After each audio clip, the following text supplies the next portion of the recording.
दर्शकों, आज हम इस वीडियो में यह देखने जा रहे हैं कि चीन कैसे विकसित हो रहा है और भारत कैसे विनाश की ओर बढ़ रहा है। आज चीन का जीडीपी भारत से 4 गुना अधिक है। फिर भी चीन जिस प्रकार से अपनी प्रकृति को बचा रहा है और सभी प्राकृतिक संसाधनों को पहली प्राथमिकता दे रहा है, वहीं दूसरी तरफ भारत में बहुत सारे पेड़ों को नष्ट करने का काम भारत सरकार द्वारा हो रहा है, चाहे वो कांग्रेस की सरकार हो या बीजेपी सरकार हो। हाल ही में तेलंगाना के 400 एकड़ का फॉरेस्ट लैंड जो रातों रात काटने का काम हो रहा था, जहां कांग्रेस की सरकार है, अथवा महाराष्ट्र में जो आरे कॉलोनी है वहां पर मेट्रो कार शेड के लिए बीजेपी सरकार द्वारा 2000 से अधिक पेड़ों को नष्ट किया गया।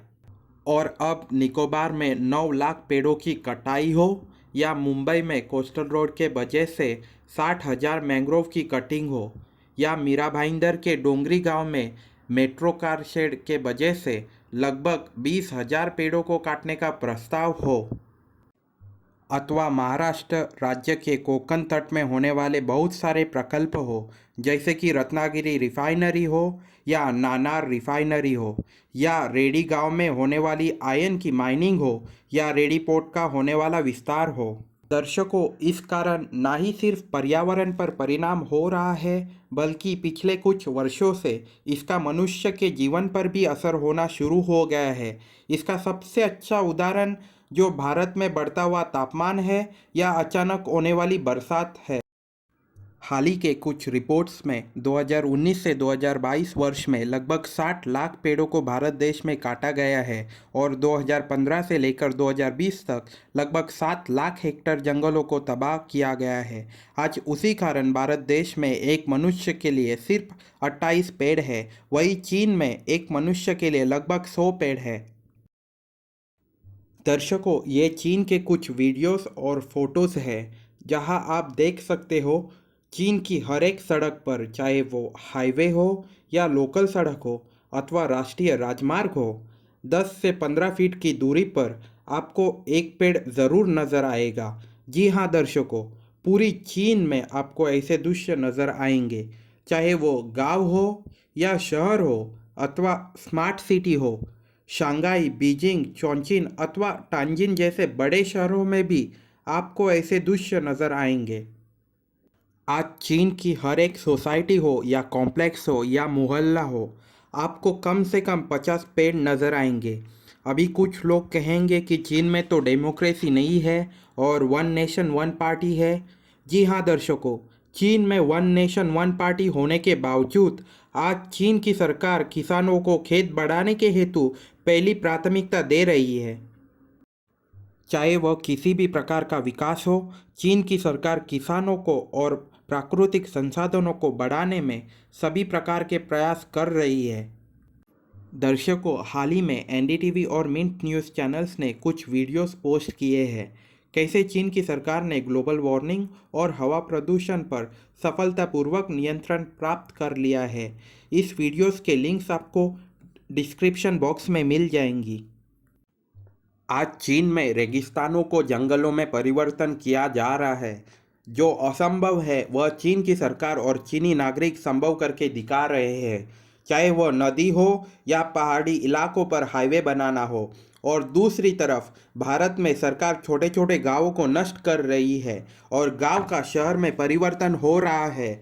भारत देश की किसी अन्य देश के साथ तुलना नहीं की जा सकती, क्योंकि आज भारत देश की जनसंख्या के आसपास कोई देश है वह चीन है।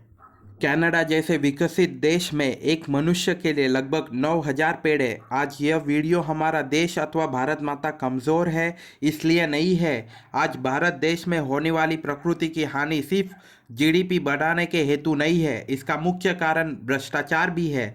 जी हाँ दर्शकों, आज पूरे भारत देश में जहाँ जहाँ प्रकृति को नष्ट किया जा रहा है और विकास के नाम पर 80% से ज़्यादा प्रोजेक्ट में भ्रष्टाचार हो रहा है। दर्शकों, आज मैं इसका सिर्फ एक उदाहरण देना चाहूँगा। चीन में आज 11,000 किलोमीटर दूरी की मेट्रो लाइन्स है जो कि 47 शहरों में विस्तारित है। वहीं भारत देश में सिर्फ 1,000 किलोमीटर दूरी की मेट्रो लाइन्स है जो कि 17 शहरों में विस्तारित है।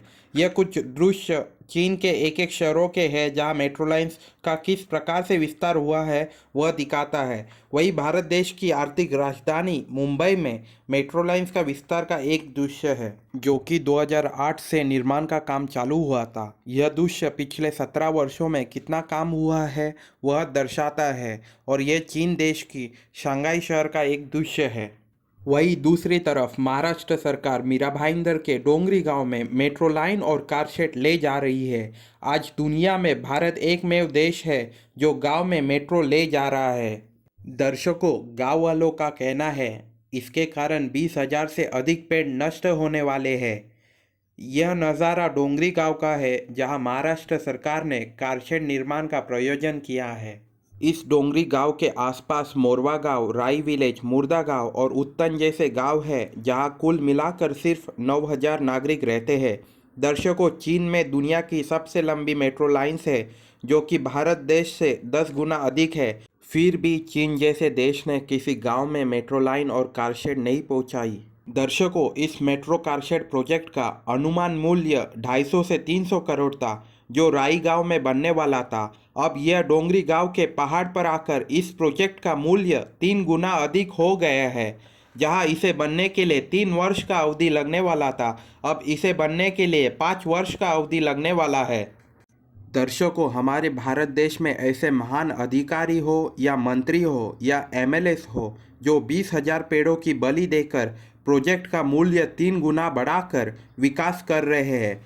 दर्शकों, यह अभी आपको तय करना है कि यह विकास हो रहा है कि यह विनाश हो रहा है।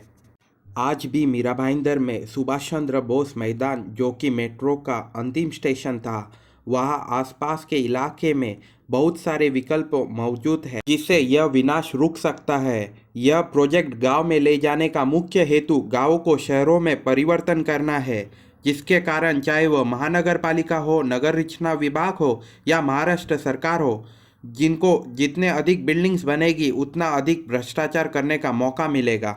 दर्शकों, पर्यावरण का नाम सुनकर चाहे वह महाराष्ट्र सरकार हो या भारत सरकार हो, वह कुंभकर्ण की नींद का दिखावा कर रही है। आज इस वीडियो को ज़्यादा से ज़्यादा शेयर कर हमें इनको जगाना है। जय हिंद।